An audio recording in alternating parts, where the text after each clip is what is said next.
ক্ষমতাচ্যুত সাবেক প্রধানমন্ত্রী শেখ হাসিনার ব্যাংক লকার খুলতেই বেরিয়ে এলো অঢেল সম্পদ। রাজধানীর দিলকুশায় অগ্রণী ব্যাংকের প্রধান শাখায় থাকা তার দুটি লকার ভেঙে পাওয়া গেল 832 ভরি স্বর্ণালঙ্কার। এত বিপুল পরিমাণ স্বর্ণ ব্যাংকের লকারে এতদিন কিভাবে ছিল, আর কি কি পাওয়া যেতে পারে সেখানে? ঘটনাটি ঘটেছে গতকাল মঙ্গলবার বিকেলে।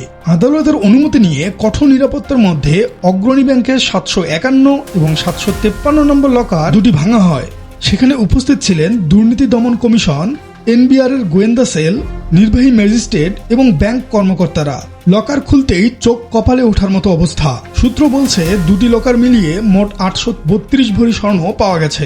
এর আগে গত 17 সেপ্টেম্বর এনবিআর এর গোয়েন্দা সেল লকারগুলো জব্দ করেছিল। সিআইসি এর একজন ঊর্ধ্বতন কর্মকর্তা জানিয়েছেন, বাংলাদেশ ব্যাংকের রেগুলেশন মেনেই এই অভিযান চালানো হয়েছে। তবে শুধু স্বর্ণই নয়, লকারে আরো অনেক গুরুত্বপূর্ণ কিছু নথি বা সম্পদ আছে কিনা তা নিয়ে এখনো জল্পনা কল্পনা চলছে। কর্মকর্তারা বলছেন, জব্দ তালিকা চূড়ান্ত করার পরই বিস্তারিত জানা যাবে। দুদক বুধবার এ বিষয়ে বিস্তারিত তথ্য প্রকাশ করতে পারে বলে ধারণা করা হচ্ছে। ক্ষমতা হারানোর পর শেখ হাসিনার সম্পদের এই বিবরণ জনমনে নতুন করে আলোচনার জন্ম দিয়েছে। এই লকার রহস্যের শেষ কোথায়? আমাদের চোখ থাকবে পরবর্তী আপডেটের দিকে।